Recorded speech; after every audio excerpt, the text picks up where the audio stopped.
অধিকাংশ পাম্পেই তেল মিলছে না ঠিকমতো। অবৈধ মজুত রোধে তদারকি কর্মকর্তা নিয়োগের সিদ্ধান্ত। সারা দেশের 19টি ডিপোতে বিজিবি মোতায়েন।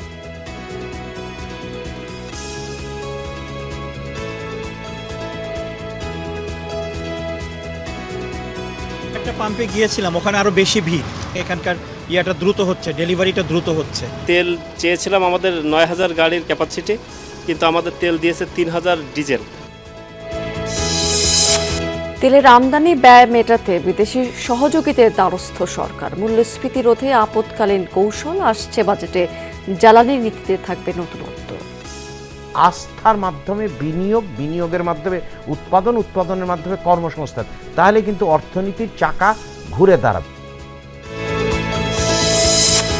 অযত্ন আর অবহেলায় মেহেরপুর মৎস্য বীজ খামার পোনা পরিবহনে বাড়তি খরচ গুনতে হচ্ছে স্থানীয় মাছ চাষিদের। দ্রুত রেণু এবং পোনা সরবরাহের দাবি।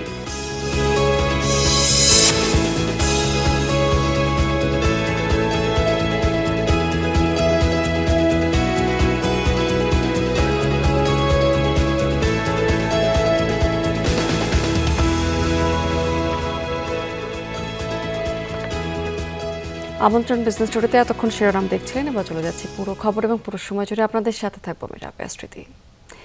চলমান বৈশ্বিক প্রেক্ষাপটে দেশের জ্বালানি ব্যবস্থাপনা কার্যক্রম তদারকি এবং সমন্বয়ের লক্ষ্যে দেশের সকল পেট্রোল পাম্পের জন্য একজন কর্মকর্তা নিয়োগের সিদ্ধান্ত নিয়েছে সরকার। বিদ্যুৎ, জ্বালানি এবং খনিজ সম্পদ মন্ত্রণালয় থেকে এক সংবাদ বিজ্ঞপ্তিতে এ তথ্য জানানো হয়েছে। নিরবিচ্ছিন্ন জ্বালানির তেল সরবরাহ নিশ্চিতে সারা দেশের 19টি ডিপোতে বিজিবি মোতায়েন করা হয়েছে। এদিকে রাজধানীতে জ্বালানি তেলের সংকটে ভোগান্তি বাড়ছে চালক এবং যানবাহন মালিকদের। সকাল থেকেই বেশিরভাগ ফিলিং স্টেশনেই সরবরাহ বন্ধ ছিল। সকাল 9টার পর ডিপো থেকে তেল আসতে শুরু করলে আবারও চালু হয়েছে বিক্রি। তবে মজুত শেষ হলেই আবার বন্ধ হয়ে যাচ্ছে সরবরাহ। প্রায় সব পাম্পে দীর্ঘ লাইন দেখা গেছে, কোথাও ঘন্টার পর ঘন্টা অপেক্ষা করতে হচ্ছে তেল নিতে। অন্যদিকে পাম্প মালিক এবং কর্মচারীদের অভিযোগ যে অনেক যানবাহনে পর্যাপ্ত জ্বালানি থাকা সত্ত্বেও চালকেরা লাইনে দাঁড়িয়ে রয়েছেন। এদিকে গত কয়েকদিনে জ্বালানি তেলের কৃত্রিম সংকট রোধে দেশের বিভিন্ন স্থানে মজুতদারদের বিরুদ্ধে অভিযান চালিয়েছে প্রশাসন। চট্টগ্রাম এবং মৌলভীবাজার সহ সারা দেশে অভিযান চালিয়ে বিপুল পরিমাণ ডিজেল, অকটেন, মবিল এবং এলপিজি গ্যাস জব্দ সহ জরিমানা করা হয়েছে। তেল তো পাওয়া যাচ্ছে না। আমি তো বাটা থেকে আসছি, বাটার ওদিকে পাম্প বন্ধ, তো এটাতে নিলাম। 1-1.5 ঘন্টা ধরে দাঁড়ানো লাইনে, ফাইনালি তেল পাবো আর কি ভাই, এই আর কিছু না, ভোগান্তি ভাই, আর কিছু না। তেল পাই নাই, পাম্প বন্ধ, পূর্বাচল গেছি ওখানে বন্ধ, পরে একটা ট্রিপ নিয়ে এখানে আসছি, এখানে সিরিয়াল দেখি দিতেছে, তেল দিতেছে, যে কারণে এখানে আসি। দর্শক, নারায়ণগঞ্জ সদরের গোদনাইলে রাষ্ট্রায়ত্ত পদ্মা, মেঘনা এবং যমুনা কোম্পানির ডিপো থেকে জ্বালানি সরবরাহের খবরাখবর জানতে আমার সাথে সরাসরি যুক্ত হচ্ছেন আমাদের সহকর্মী আমির হোসেন স্মিথ। এখানকার ডিলাররা কি আসলে চাহিদা মতো তেল পাচ্ছেন কিনা, সেখানকার সর্বশেষ কি তথ্য আছে আপনার কাছে?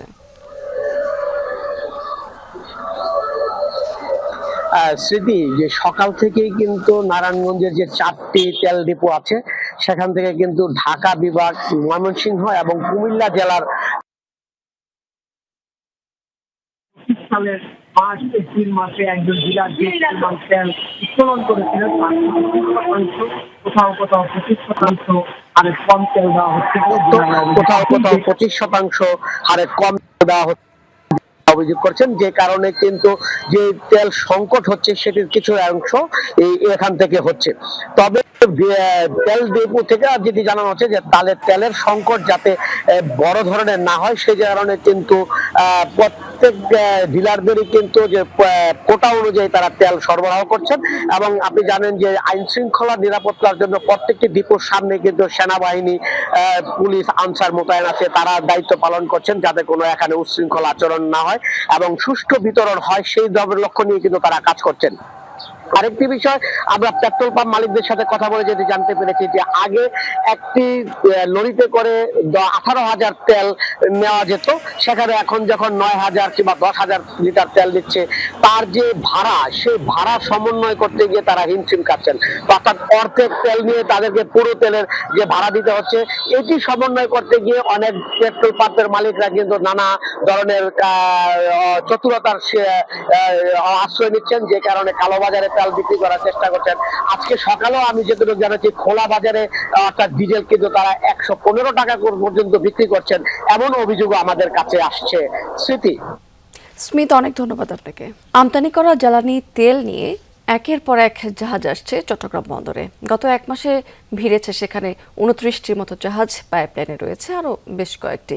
চলমান সংকট নিরসনে এসব জাহাজের খুব দ্রুত নোঙর করা এবং জ্বালানি খালাসকে অগ্রাধিকার দেওয়া হচ্ছে বলে জানিয়েছে বন্দর কর্তৃপক্ষ। মধ্যপ্রাচ্যের চলমান যুদ্ধ পরিস্থিতির প্রভাব পড়েছে বৈশ্বিক জ্বালানি সরবরাহে। এর মধ্যেও জ্বালানিবাহী একের পর এক জাহাজ ভিড়ছে চট্টগ্রাম বন্দরে। সর্বশেষ বৃহস্পতিবার অস্ট্রেলিয়া থেকে 61,997 টন এলএনজি নিয়ে এইচএল পাফিন নামের ট্যাঙ্কার কুতুবদিয়া উপকূলে পৌঁছেছে। এছাড়া ইন্দোনেশিয়া থেকে 61,000 টন এলএনজি নিয়ে নিউ ব্রেভ এবং যুক্তরাষ্ট্র থেকে প্রায় 70,000 টন এলএনজি নিয়ে সেলসিয়াস গালাপাগোস নামের আরও দুটি জাহাজ আগামী বুধবারের মধ্যে বন্দরে পৌঁছাবে। সম্প্রতি সিঙ্গাপুর থেকে আসা এমটি গ্রান কুভা নামের একটি জাহাজ 31,000 টন পরিশোধিত তেল নিয়ে চট্টগ্রাম বন্দরে বহির্নোঙরে পৌঁছেছে, যেখানে আছে 10,000 টন ডিজেল এবং 20,000 টন জেট ফুয়েল। এই মুহূর্তে সংকটটা আমরা নেই, এবং আপনারা যেটা দেখেছিলেন যে ঈদের আগে যখন সংকট শুরু হয়েছিল একটা রেশনিং পদ্ধতি ছিল, সেটাও এখন উঠিয়ে দিয়েছে। তো আমরা মনে করছি যে এই সংকট উত্তরণে সরকার সর্বাত্মক সকল রকমের প্রচেষ্টা গ্রহণ করছেন, এবং আমাদের পক্ষ থেকে চট্টগ্রাম বন্দর থেকেও আমরা সর্বোচ্চ সহযোগিতা এবং অগ্রাধিকার দিচ্ছি। ইরান যুদ্ধ শুরুর আগে হরমুজ প্রণালী পার হয়ে এবং বিকল্প পথে গত এক মাসে দেশে এসেছে মোট 29টি জ্বালানিবাহী জাহাজ। এর মধ্যে রয়েছে জ্বালানি তেল, এলএনজি এবং এলপিজি। আসার পথে আছে আরও কয়েকটি জাহাজ। সর্বোচ্চ সহযোগিতা প্রদান করছি জ্বালানিবাহী পণ্য, এই যে সমস্ত জাহাজগুলো আসছে তাদের বার্থিং প্লাস হচ্ছে গিয়ে এখানে পণ্য খালাস এবং জাহাজটা এখান থেকে পরবর্তী গন্তব্যে যাওয়ার জন্য ইউজার লেভেল পর্যন্ত একটু সচেতন হলে আশা করছি এই সংকটে আমরা সবাই মিলে উত্তরণ করতে পারব। বাংলাদেশে জ্বালানি তেলের চাহিদা বছরে প্রায় 65 থেকে 68 লাখ টন। এর মধ্যে 20% অপরিশোধিত তেল আসে মধ্যপ্রাচ্য থেকে, আর বাকি 80% পরিশোধিত তেল আমদানি করা হয় সিঙ্গাপুর, চীন, ভারত, ইন্দোনেশিয়া ও মালয়েশিয়া সহ 7টি দেশ থেকে। আল আমিন শিকদার, যমুনা নিউজ, চট্টগ্রাম। কিছুদিনের মধ্যেই জ্বালানি তেলের সরবরাহ বাড়বে, তবে আমদানি ব্যয় নিয়ে চাপ কমবে না। দরকার হবে তখন বাড়তি অর্থের, যার যোগানে বিদেশি সহযোগিতার দ্বারস্থ হচ্ছে সরকার। বাজেট সহায়তা নিয়ে আইএমএফ এর পাশাপাশি আলোচনা হয়েছে বিশ্ব ব্যাংক, এডিবি এবং আইডিবির সাথে। প্রধানমন্ত্রীর অর্থ উপদেষ্টা জানিয়েছেন যে মূল্যস্ফীতি না বাড়াতেই আপৎকালীন এই কৌশল, যার বিস্তারিত থাকবে আগামী বাজেটে। নতুনত্ব আসবে জ্বালানি নীতি নিয়েও। আরও জানাচ্ছেন আমাদের সহকর্মী তৌহিদ হোসেন। জ্বালানি তেলের জন্য এমন অপেক্ষা এখন প্রতিদিনের দৃশ্য। পেট্রোল পাম্পের সামনে মোটরগাড়ির দীর্ঘ সারি, মূল চাহিদা ডিজেলের। পাশেই নিজস্ব গাড়ি আর বাইকের অকটেন মিলবে কিনা তা অনিশ্চিত। তাই তেলের ট্যাঙ্কার দেখলেই হুমড়ি খেয়ে খোঁজ নিচ্ছেন চালকরা। বাংলাদেশের জীবন যেন অকটেন আর ডিজেলের মাঝখানে আটকে গেছে। মধ্যপ্রাচ্যে যুদ্ধ আরও লম্বা হোক কিংবা থেমে যাক, জ্বালানি তেল নিয়ে মাথা ব্যথা যে সহসাই থামছে না, এটি বেশ স্পষ্ট। এবং সেই তেলও যে বাড়তি দামে আমদানি করতে হতে পারে, সেই পূর্বাভাসও মিলছে নানা মহলে। এমন অবস্থায় এই অর্থের যোগান নিশ্চিত করতে বিদেশি সহযোগীদের কাছ থেকে প্রায় $2 বিলিয়ন অর্থ সহায়তা নিশ্চিত করতে কাজ করছে সরকার। 18 কোটি মানুষের বাংলাদেশে সিংহভাগ তেলই আমদানি নির্ভর। ক্রুড আর রিফাইন্ড ফুয়েল আমদানিতে বছরে খরচ হয় প্রায় $1,000 কোটি। গবেষণা সংস্থা জিরো কার্বন অ্যানালিটিক্স জেটসিএ বলছে, মার্চে বাংলাদেশ 2,93,000 টন ডিজেল আমদানির পরিকল্পনা করলেও এখন পর্যন্ত বাতিল হয়েছে 60,000 টনের অর্ডার। মধ্যপ্রাচ্য সংকট চললে বার্ষিক জ্বালানি আমদানি ব্যয় প্রায় $500 কোটি বাড়তে পারে, যা 2025 সালের তুলনায় 40% বেশি। সংকট মোকাবেলায় সরকারকে নতুন ঋণের আশ্বাস দিয়েছে একাধিক বিদেশি সহযোগী। গেল সপ্তাহে আন্তর্জাতিক মুদ্রা তহবিল IMF এর প্রতিনিধি দলের সাথে আলোচনা হয়েছে $130 কোটি ছাড় নিয়ে। $50 কোটি বাজেট সহায়তা অনুমোদন দিয়ে রেখেছে এশীয় উন্নয়ন ব্যাংক ADB, যা পরে বেড়ে 75 বা 100 কোটি ডলারও হতে পারে। $210 কোটি ঋণ দিতে চায় ইসলামী উন্নয়ন ব্যাংক IDB। বিশ্বব্যাংকের সহযোগী প্রতিষ্ঠান IFC থেকে আসতে পারে আরও $50 কোটি। আমাদের উপরে আন্তর্জাতিক সকল প্রতিষ্ঠানের আস্থা তৈরি হয়েছে, কিন্তু আমরা কি উত্তরাধিকার সূত্রে পেয়েছি যে ঝুঁকির যে লেভেল সেটা ছিল আগে ছিল হচ্ছে লো, এখন সেটা মিডিয়ামে চলে গেছে পতিত সরকারের সময়। তার মানে হচ্ছে কি আস্থা বাড়ছে এবং ক্রেডিট রেটিং এর ক্ষেত্রেও কিন্তু দুই অন্তর্বর্তীকালীন সরকারের সময় নিচে নেমে গেছে। তার মানে আস্থার মাধ্যমে বিনিয়োগের মাধ্যমে উৎপাদনের মাধ্যমে কর্মসংস্থান, তাহলে কিন্তু অর্থনীতির চাকা ঘুরে দাঁড়াবে। ঋণের পরিধি বাড়লে চাপ পড়বে কেন্দ্রীয় ব্যাংকের রিজার্ভে। আমদানি সক্ষমতার সময়কাল বা ইম্পোর্ট কভার নেমে আসতে পারে 5 মাসের নিচে। আরও বাড়তে পারে মূল্যস্ফীতি। প্রশ্ন হচ্ছে, এই চাপে কেন্দ্রীয় ব্যাংক সুদের হার বাড়াতে বাধ্য হলে অর্থনীতি কি সামাল দেয়া যাবে? এই চাপ সরকারকে বহন করতে হবে। ভোক্তার দিকে এটাকে ঠেলে দেওয়া যাবে না। আপৎকালীন প্রয়োজন হচ্ছে, যেদিকে যাচ্ছে বিশ্বের অনেক দেশ কিন্তু এই জ্বালানিকে সামনে রেখে লোন চাবে। সেদিক থেকে আমি মনে করি যে আছে, তবে স্বল্প সুদে কোথায় ঋণ পাওয়া যাবে সেদিকেই সরকারকে নজর দিতে হবে। চলতি মাসে জ্বালানি তেল নিয়ে 18টি জাহাজ আসার কথা ছিল দেশে, এখন পর্যন্ত পৌঁছেছে 9টি। তৌহিদ হোসেন, যমুনা নিউজ, ঢাকা। টানা 7 দফা কমার পর আবারও বাড়ল দেশের বাজারে স্বর্ণের দাম। 22 ক্যারেটের প্রতি ভরি স্বর্ণের দাম এখন 2157 টাকা বাড়িয়ে নির্ধারণ করা হয়েছে 2,37,012 টাকা, যা আজ সকাল থেকে কার্যকর করা হয়েছে। স্থানীয় বাজারে তেজাবি স্বর্ণের দাম বাড়ায় নতুন করে এই মূল্য সমন্বয় করা হয়েছে বলে আজ এক বিজ্ঞপ্তিতে জানিয়েছেন বাজুস। চলতি বছর এখন পর্যন্ত দেশের বাজারে 48 বার স্বর্ণের দাম সমন্বয় করা হয়েছে। এর মধ্যে 27 দফা বাড়ানো হয়েছে আর কমানো হয়েছে 21 দফা। নতুন দর অনুযায়ী 21 ক্যারেটের ভরির জন্য গুনতে হবে 2,26,282 টাকা। সনাতন পদ্ধতির প্রতি ভরি স্বর্ণের জন্য গুনতে হচ্ছে 1,57,931 টাকা। তবে অপরিবর্তিত রয়েছে রূপার দাম। মেহেরপুরে মাছ উৎপাদনে তেমন কোনো ভূমিকা রাখতে পারছেন না জেলা মৎস্য বীজ উৎপাদন খামার। মাছ চাষিদের অভিযোগ শুধুমাত্র সরকারি অবমুক্তকরণ কর্মসূচিতে ব্যবহৃত হচ্ছে এখানকার পোনা। উপযুক্ত পানি, মাটির অভাব এবং পর্যাপ্ত সরকারি বরাদ্দ না থাকায় রিনু এবং পোনা উৎপাদন সম্ভব হচ্ছে না বলে দাবি করছে কর্তৃপক্ষ। তবে জেলায় মাছের উৎপাদন বাড়াতে বেসরকারি হ্যাচারি গড়ে তুলতে সব ধরনের সহযোগিতার আশ্বাস দিয়েছে মৎস্য বিভাগ। মেহেরপুর জেলা মৎস্য বীজ উৎপাদন খামার স্থানীয় চাষিদের মাঝে মাছের পোনা ও রেণু সরবরাহের লক্ষ্যে 1989 সালে 10.75 একর এলাকা জুড়ে গড়ে তোলা হয় খামারটি। বর্তমানে খামারটি অনেকটাই পরিত্যক্ত অবস্থায় পড়ে আছে। অযত্ন অবহেলায় পড়ে আছে খামারটির 8টি পুকুর। যেইটুকু পোনা উৎপাদন করা হয় তারও বেশিরভাগই সরকারি অবমুক্তকরণ কর্মসূচিতে ব্যবহার করা হয়। ফলে স্থানীয় খামারিদের অন্য জেলা থেকে পোনা এনে মাছ চাষ করতে হয়, এতে খরচও বেড়ে যায়। যে একটা হ্যাচারি আছে তার তো কোনো কার্যক্রমই নেই, তো সেটা পাবো কোথায় আমরা? এবং আমাদের অনেক দাম দিয়ে আনতে হয়। আমাদের এখান থেকে যে কোটচাঁদপুর যেতে হয়, আবার আমাদের অনেক দূরে দূরে যেতে হয়। মৎস্য হ্যাচারির যে 8টি পুকুর আছে, একটা হ্যাচারির যে পোনাটা আমাদের দেওয়ার দরকার, আজ পর্যন্ত আমরা কিন্তু সেটা পাই না। দ্রুত মৎস্যবীজ উৎপাদন খামার থেকে মাছের রেণু ও পোনা সরবরাহ নিশ্চিত করার দাবি জেলার মৎস্য চাষি ও ব্যবসায়ীদের। আবার যদি একটা মাছ মরে, গায়ে ঘা হয়, পটাশ দিলে সেটা আপনার পটাশটা দিলে সেরে দেয়।